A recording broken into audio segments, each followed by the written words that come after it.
하다라고 생각을 합니다. 왜냐하면 반의사 불벌죄라는 것은 매를 때린 남편을 처벌하지 않게 해달라는 건데 이것을 인정하지 않고 무조건 처벌한다라고 하면 이 부분에는 부작용이 상당히 있을 수 있다라는 거예요. 우선은 아내 입장에서도 부부싸움이 격화되다 보니까 이제 주먹 다짐이 오가서 맞긴 했지만 다음 날 그 다음 날 되면은 어떻게 생각해? 이달에 전기요금도 내야 되고 월세도 내야 되고 아이 학비도 나가야 되는데 이 생각이 듭니다. 그럼 남편이 처벌을 받고 나면 나의 가정 경제 생활은 누가 이걸 해결을 해주냐? 그럼 남편이 때렸다고 교도소 가는 것도 좋지만 당장 먹고 살아야 될 문제가 있다라는 거죠.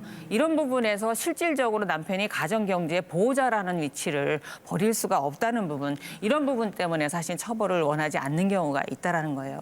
근데 중요한 이유가 뭐냐면 데이트 폭력이나 가정 폭력이라는 게 솔직히 말씀드리면 과거에 더 많았을 거예요. 현재 더 많아진 게 아니고 신고일이 많아진 거고 양성화된 거죠.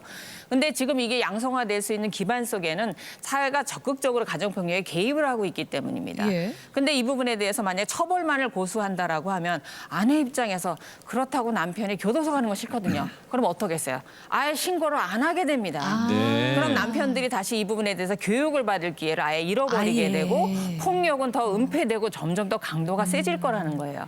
그래서 남편이 당신이 어떻게 나를 신고할 수 있어? 이때 가정을 회복하기 위해서 그래도 내가 당신을 용서해서 고소 취하했잖아. 이 기회는 한번 줘야 된다는 겁니다. 그래서 반의사 불벌죄는 필요하다는 거고 보고 저희가 지금 가정폭력이라는 걸 대두하기 위해서 이렇게 강한 부분만 얘기했지만 사실은 부부싸움하면서 남자들이 여자들에 비해서 이 말빨이 밀리잖아요. 그때 의시 한번 할 수 있는 것도 우리도 인정을 해야 돼요. 대부분은 그렇게 한 번의 폭력으로 끝나는 경우가 많거든요.